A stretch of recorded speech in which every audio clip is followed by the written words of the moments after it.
What up, podcasters? Welcome back to Branding Banter, your promo podcast where you can get all the nerdy news you need to know about. My name is Jeff Franklin, National Accounts Manager with Headwear USA. Are you sure? Because it looks like you're just Jeff. I am just Jeff today because I am not in my office. Well, I'm Meg Erber, Director of Sales at Proforma, PPAI Top 100. I am Sarah Goshgarian Uruh, National Account Manager at Stalls, and I'm at home. Nice. Very cool. That's a rare sight, you know? It is. Very often for you. It is. Although the green background is going to disappear altogether soon.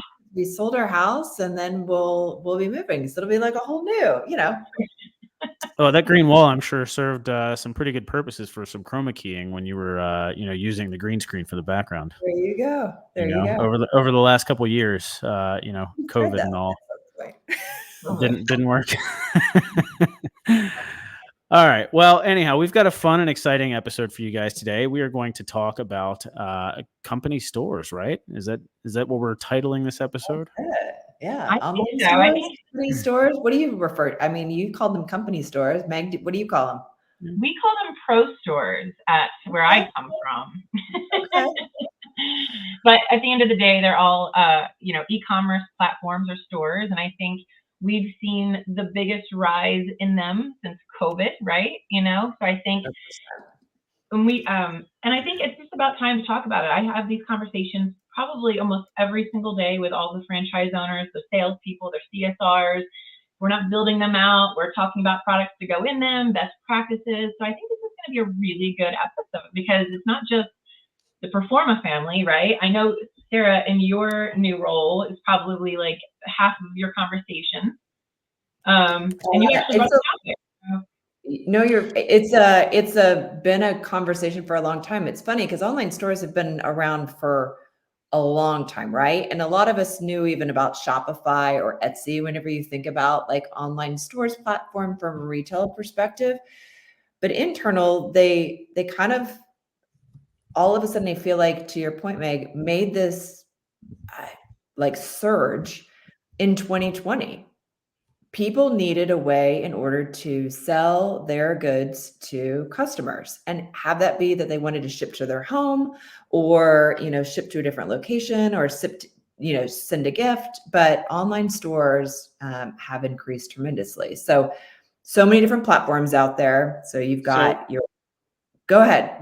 No, I was just going to ask you, Sarah. So a quick question. If somebody were setting up an online store, who would be like a really good apparel partner that they could partner up with for an online store? Gosh, I think we've got a fantastic sponsor, right, Jeff? We do, actually. Yeah. That's actually a really good idea. We should partner with Alpha Broder because they're America's leading supplier of wholesale apparel, Sarah, promotional products and imprintable goods.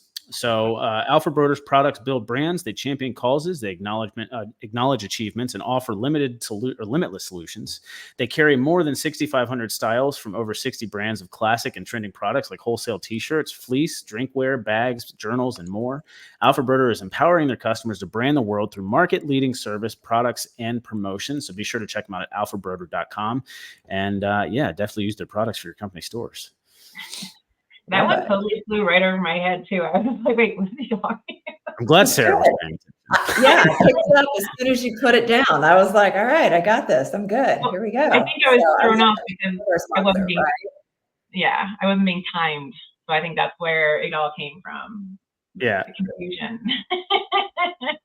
Yeah. Well, I didn't want us to get too far into the conversation before we forgot to mention our awesome sponsor. So I just had to break in there and mention Alpha Broder. I love it. They've done a fantastic job. And I think while we're talking about Alpha Broder, I also want to give props right now to Tony Wavering. So it wouldn't be a podcast about company stores and merch if we weren't launching the Branding Banter podcast merch store. What? So we just set that up. I don't know, Jeff, do you want to put the store in the rolling comments there? I am working on it as we speak. If I can, Trying to work on the laptop is a lot harder than working on the desktop with 3 screens. I will tell you that, but I'm working on know, it. yeah. So I think the whole purpose behind us showing it is because we really wanted to show how easy it was. And also, I want to say podcast merch. Podcast merch is like the booming industry right now for these e-commerce stores, where anyone who has a podcast has like a merch store, and people are like, just it's like cult following. So we know we have a big following. We know you guys love us, and why not want to buy a really cool t-shirt or a tumbler or a sweatshirt?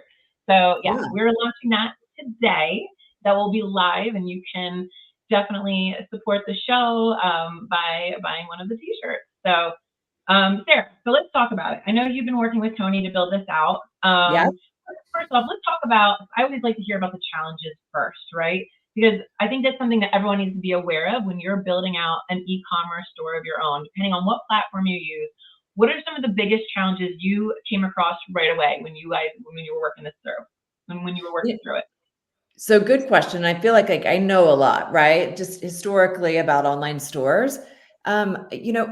It's funny. You got to figure out like who or how you want to sell, and how you're going to do the fulfillment of it. And that's probably like the 2 biggest questions, right? Because right now, the way that just in time or on demand works, and what we're seeing is happening is that it's very similar to like an Amazon or a Walmart Plus from a subscription. You might place that one order, but because of the just in time on demand decorating, it might come in like 4 different packages. So, if you were to order a hat and a hoodie and then a t-shirt and a tumbler, you might literally get 4 packages delivered to your door as opposed to them coming all together in one. And so that's part of that decision-making process that you've got to make whenever you're setting your online stores, because all of those will have a different shipping cost. That is something. Get hit with like all these shipping charges. Yeah. I mean, unless you're fulfilling it yourself, which is a huge time, and I only know because when we've done these influencer campaigns through either Promo Cares or Promotions East, if we're not the ones fulfilling it, which granted, I try to get that off my plate before it's even put there, because we've done it and it's so time consuming. And God forbid you leave all the Rice Krispies in your bathtub, Meg. I mean, and actually, that's a good point, Jeff. So when we did this last, it was a Promo Cares influencer campaign, right? We had one person doing the fulfillment for us, but HPG had sent their aspect of it like way ahead of time, and it got left out. It got left out, and so when all these boxes went out through the fulfillment aspect of it, we were like, oh my gosh, what do we do? Do we send out 50 individual Rice Krispie treats? So that was that was the first year Promotions East did the. Promo Cares. No, it's Promo East, because I got one of those, but I didn't get the Rice Krispie treat, and it was definitely Promo East. Okay, it could have been. Unless you did it again and you stole all the Rice Krispie treats a second time. I mean, were they that good? Now we know, right? Yeah, like were they that good? Yeah. So we turned it, we tried to turn lemons into lemonade, right? So we took that opportunity, which was like a huge issue, and something was left out, and we just turned it into something fun, like who stole the Rice Krispie treats. But anyway, I don't want to take it too off course. But going back down, so challenges, again, knowing your audience, knowing the fulfillment aspect of it, being okay with possibly having to ship out multiple items.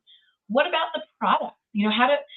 If it's a pop-up store and it's only up for 2 weeks, like how do you get that engagement? Is it through limited edition merch? Is it through, SEO? Like what is getting the store in front of people in your eyes? Are you asking me? No. Yes. You and Jeff.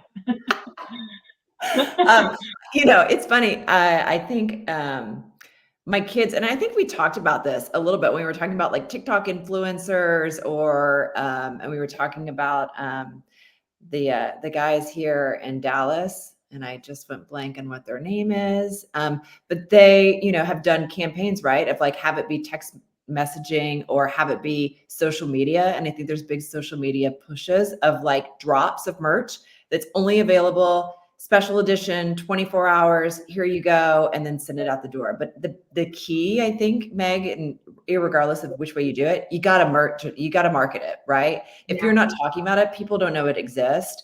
And I think it's even like when we put out our podcast episodes every week, it's on Friday, right? But we still have to market it to make sure people remember that it's out there, because not everyone goes and checks all of your channels. And so the same thing happens with your merchandise. So you've got to market it and make sure that people get visibility to it. And I also think, people wearing it around, because once people start to see it, it catches that FOMO. They want it. You get a little FOMO. So yeah, and I think when it relates to our industry, a lot of times it's more business to business. So you're not dealing with a consumer where you've got to get it in front of a bunch of people. A lot of times it's for companies, whether it's their employee uniform programs or whatever that might be. So I don't really think you have to rely on that quite as much all the time. It just depends on the market and how you're setting it up and who you're setting it up for, who your audience is. But I will. Reminders are good. I will always, but I will ask for somebody, because not everybody obviously does company stores. It's, we've certainly seen a huge insurgence of them over the last several years, but where are some good like, where would you get started? Like, I think a lot of people haven't done them because they feel like it's overwhelming. Like, how do I set up, a whole company store? I don't have the software I need for it. I don't have the time to input all the data points. I don't have, like, who makes it easy? I mean, obviously we're using 10 Merch with Tony. Who else? There's guys over at Proforma. Apparently Meg is pointing at herself. But a distributor is not going to use Proforma unless they're part of the Proforma network. Unless you want to come talk to me about joining, but that's a whole other story. But anyway, yeah. So outside of the amazing Proforma offerings, the pro stores, I can talk to that, but I think other ones, Tony Wavering is set up Promo Hunt, the founder of Promo Hunt, and he put together our branding Banter podcast merch. Yeah, and we should mention that, by the way, because we do have some audio listeners, and not everybody watches video, so they can't all see the scrolling banner across the bottom of the screen. Shame on you if you're not watching the podcast. It's so much more fun with video. But it's brandingbanter.10merch.com, and that's TEN, 10 Merch. So check that out. I didn't want to, you had actually made a good point. I wanted to talk about that. So the one that we're specifically talking about is more like a pop-up store, right? It's about merch. It's about, getting our name out there. But you're right. There's other company stores like uniform programs. There's employee recognition stores.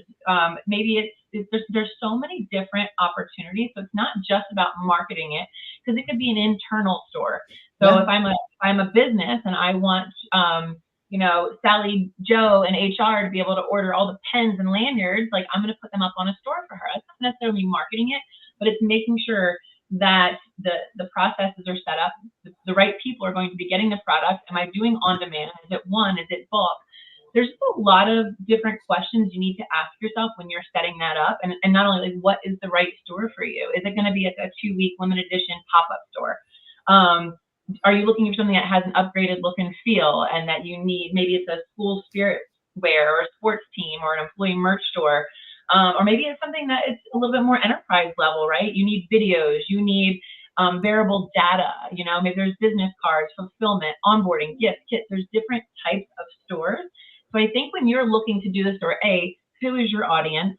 What are you looking to sell, and how long are you looking to sell it? And then maybe how many different payment types is that store willing to accept? Because I think these are things that people don't think about, but the biggest thing is the fulfillment aspect, right? Are you doing it? Is somebody else doing it? We are very lucky that we have people like Sarah. We have people like Tony that are able to kind of host this and take care of this for us. So Sarah, you work with Promo Hunt, right? Stalls works with Promo Hunt. Is that right, on the fulfillment aspect of it, or maybe the decoration aspect of it? No, we actually work with Fulfill Engine. So then that's a whole nother different type of store platform too, right? So you started to talk about like different platforms that are out there from an industry perspective. So I know Order My Gear, right? I know typically Promo Hunt, Fulfill Engine.